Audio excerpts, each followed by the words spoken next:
Simon Bridges. Mr Speaker, my question is to the Minister for Treaty of Waitangi negotiations. Order. I've called question 5.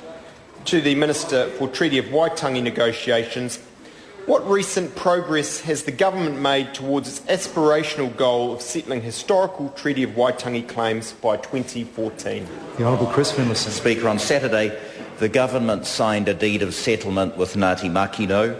The deed sets out commercial redress, the return of culturally significant sites, marae restoration and revitalisation, and social service development.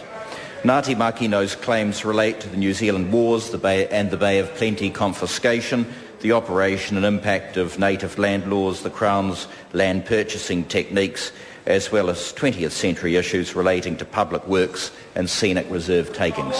Simon Bridges. Speaker, supplementary question to the Minister.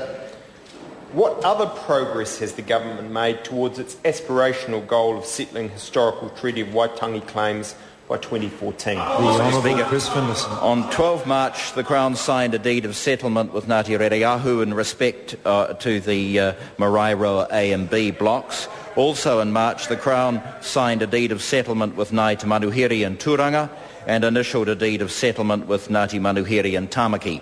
Since the last election and with the support of the Maori Party, the government has reached almost 100 significant settlement milestones, including 21 agreements of principle and 16 deeds of settlement.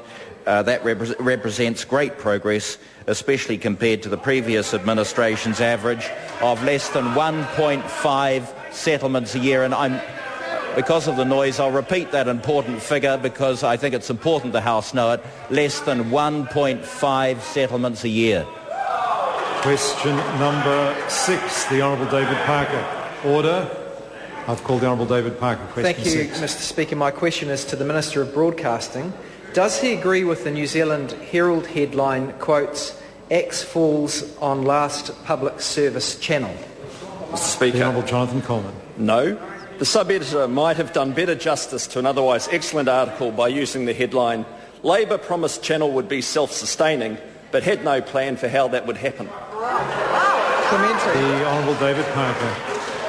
How can that denial have any credibility given that the Television New Zealand Chief Executive at Commerce Select Committee this morning conceded the Herald headline was correct?